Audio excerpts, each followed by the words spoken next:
ఆంధ్రప్రదేశ్ రాజధాని ప్రాంతంలో ప్రస్తుతం పనులు వేగవంతంగా జరుగుతున్నటువంటి వాటిలో ఈ నిర్మాణాలు ఒకటి.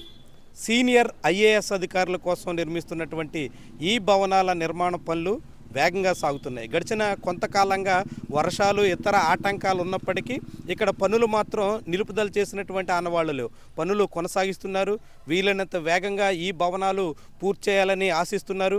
ఐఏఎస్ అధికారులకి 2 రకాల భవనాలు నిర్మిస్తున్నారు. ఇది సీనియర్ ప్రిన్సిపల్ సెక్రటరీ స్థాయి అధికారులకి డూప్లెక్స్ బిల్డింగుల్ని సిద్ధం చేస్తున్నారు. దీంతో పాటుగా ఇతర ఐఏఎస్ అధికారులందరికీ ఒక టవర్స్ అయితే నిర్మాణం ఇప్పటికే దాదాపు 90% వరకు పూర్తయి ఉన్నాయి.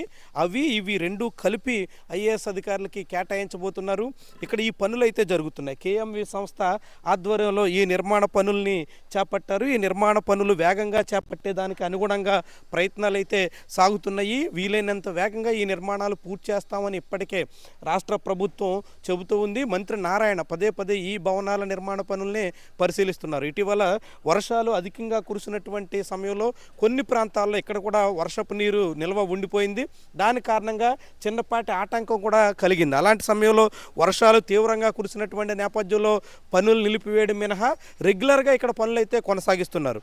లోపల ఇంటీరియర్ కూడా కొన్ని పనులు చేస్తున్నారు. మిగిలినటువంటివి మొత్తం కన్స్ట్రక్షను, స్లాబ్లు ఇలాంటి పనులు అయితే చేపడుతున్నారు. మొత్తంగా నిర్మాణ పనులు అయితే వేగంగా సాగించాలనేటువంటి ఆలోచనతో ఉన్నారు. ఐఏఎస్ అధికారులకు సంబంధించినటువంటి ఈ భవనాలని రాబోయే ఏడాది కాలంలోగానే సిద్ధం చేసి అధికారులకు అందించాలనేటువంటి సంకల్పంతో సిఆర్డీఏ ఉంది. దానికి తగ్గట్టుగా ఇక్కడ నిర్మాణ పనుల్ని ఎప్పటికప్పుడు పర్యవేక్షిస్తున్నారు. నిర్మాణ పనులు అయితే సాగుతున్నాయి. ఈ భవనాలు చూడొచ్చు మనం. దాదాపుగా వచ్చే ఏడాది ఆగస్టు సెప్టెంబర్ నాటికి ఇవన్నీ పూర్తవుతాయి అని అధికారికంగా చెప్తున్నారు. నిజంగా పూర్తయితే మాత్రం ఇక్కడ మరింతగా రాజధాని ప్రాంతం పనులు వేగవంతం అయ్యేదానికి ఆస్కారం ఉంటుంది. ఇది పూర్తిగా ఒక సింగిల్ రోడ్డుగా మనం చెప్పొచ్చు. ఈ రోడ్డు దాదాపు తొలుత చివరి ఐకానిక్ టవర్స్ ఉంటాయి. దానికి ముందు హైకోర్టు ఉంటుంది.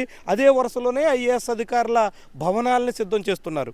ఐఏఎస్ అధికారులకి, సీనియర్ ఐఏఎస్ అధికారులకు సంబంధించినటువంటి ఈ భవనాలని కేటాయిస్తారు. ఇక మిగిలినటువంటి వాళ్ళకి టవర్స్, ఇప్పటికే దానికి సంబంధించినటువంటి పనులన్నీ కూడా పూర్తి చేసే ప్రయత్నంలో ఉన్నారు. ఇవన్నీ వేగవంతంగా పనులు పూర్తి చేస్తే ఐఏఎస్ అధికారుల భవనాల అందుబాటులోకి తీసుకొస్తే తద్వారా ఇతర యాక్టివిటీని వేగవంతం చేయొచ్చు అనేటువంటి ఆలోచనతో ఉన్నారు. దానికి తగ్గట్టుగా ఇక్కడ నిర్మాణ పనులు నడుస్తున్నాయి. ఈ నిర్మాణ పనుల్ని పూర్తి చేసే దానికోసం వివిధ రాష్ట్రాల నుంచి తరలివచ్చినటువంటి కూలీలు భారీ స్థాయిలో శ్రమిస్తున్నారు.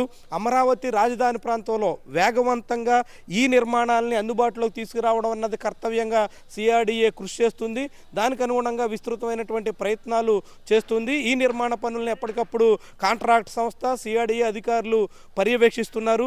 వీలైనంత వేగంగా ఈ నిర్మాణ పనులు పూర్తి చేస్తే అధికారులకు సంబంధించినటువంటి నివాస గృహాలు అందుబాటులోకి వస్తే అమరావతికి ఇతర పనుల పర్యవేక్షణకు సులువు అవుతుంది అనేటువంటి ఆలోచనతో ప్రభుత్వ యంత్రాంగం ఉంది. వాస్తవానికి ఐఏఎస్ అధికారులు కావచ్చు, ఎమ్మెల్యేలకు కావచ్చు, వీళ్ళందరికీ గడిచిన 11 ఏళ్లుగా కూడా క్వార్టర్స్ అందుబాటులో లేకపోవడంతో భారీ స్థాయిలో హెచ్ఆర్ఏ కోసం అని చెప్పేసి నిధులు వెచ్చించాల్సి వస్తుంది.